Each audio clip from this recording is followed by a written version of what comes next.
You keep telling yourself the same story.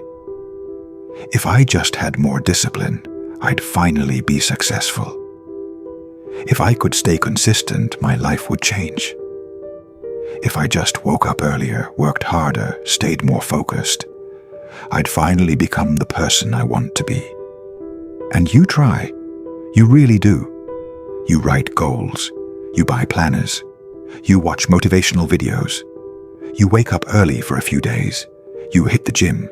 You eat clean. You feel like you're finally changing. And then you crash. The habits fade. The motivation dies. The old patterns creep back in like vines around your progress. And you begin to feel something worse than disappointment. Shame. Because this is not the first time. You have tried before. You have failed before. And now you start thinking maybe this is just who you are. Undisciplined. Inconsistent. Weak. But what if I told you that the problem was never your discipline? What if I told you that you do not need more motivation, more hustle, or more willpower? What you need is to become someone else. That sounds dramatic, right? But think about this. You are trying to use the same mind that built your old habits to create new ones.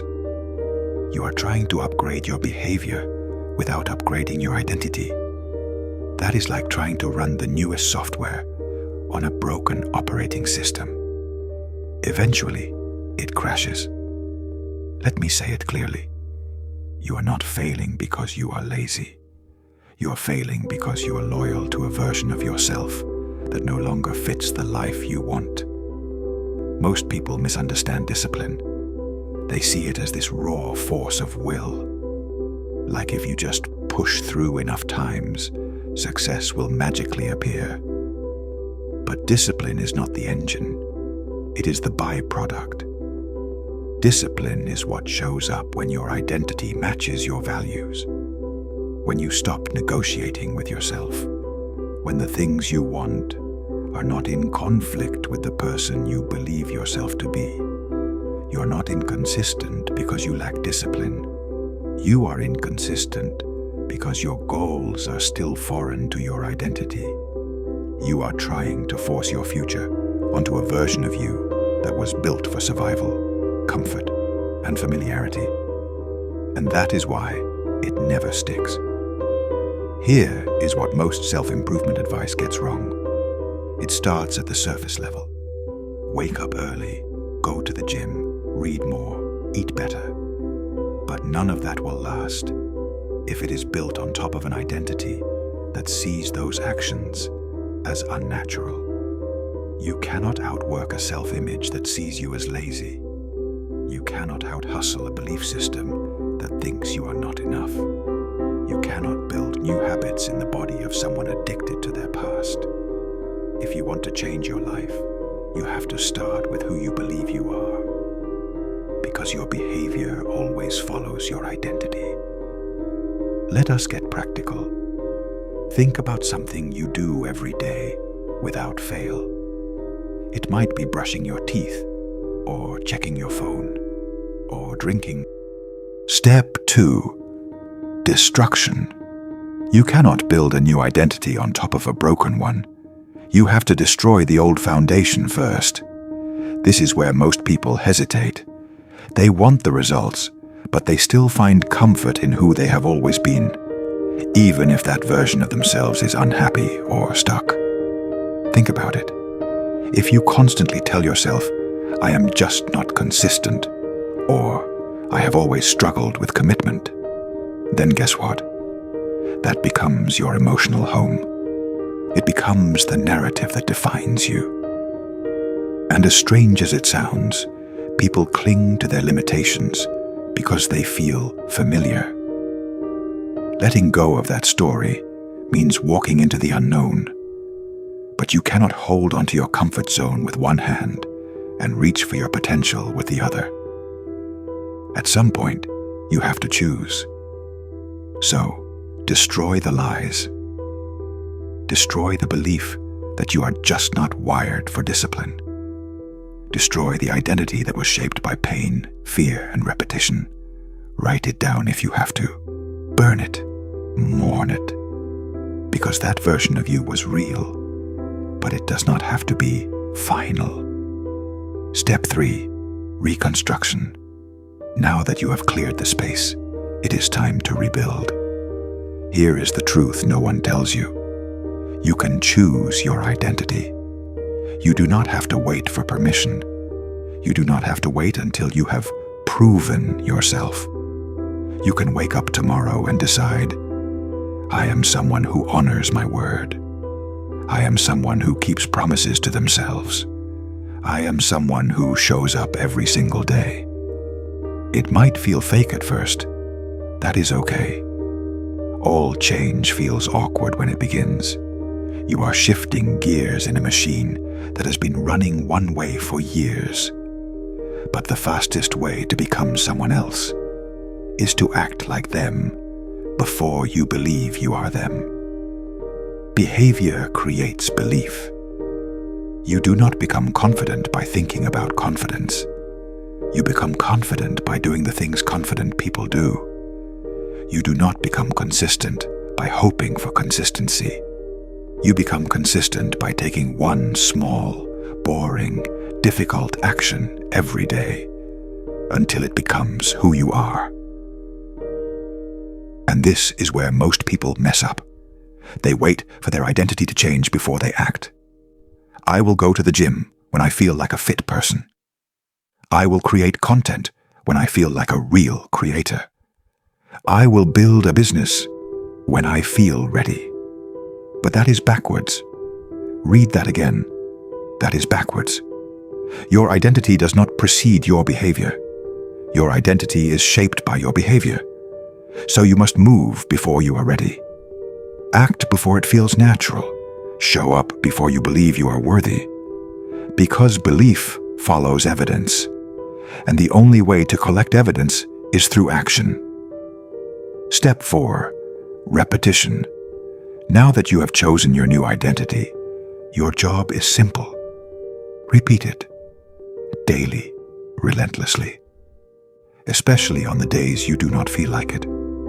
This is not about dramatic overnight change. It is about showing up again and again and again. One workout does not make you an athlete. One day of focus does not make you a disciplined person. But 10 days in a row? 20? 50? That begins to carve a new identity into your brain. It is like wet cement. Every repeated action etches a line into your subconscious. The more lines you draw, the harder they are to remove. And here is the beauty. You do not need to be perfect. Perfection is not the goal. Pattern is. You will mess up. You will skip days. You will fall short. But if your default response is to return, then you're already someone new. Let us pause here. Think about this question. Who is someone you deeply admire? Someone who lives the way you want to live? Maybe it is a writer, an entrepreneur, a speaker, an athlete, a leader. Now ask yourself, what would they do in your situation? How would they handle a setback? How would they structure their day? How would they speak to themselves when things go wrong? This is your shortcut. Model their behavior before you believe you are like them. Pretend, if you have to, not to be fake, but to pull that identity forward until it becomes real. Step 5. Environment.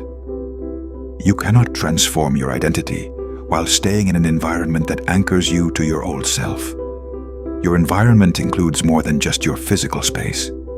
It includes your workspace, friends, phone habits, social media feeds, music, bedroom, conversations, schedule.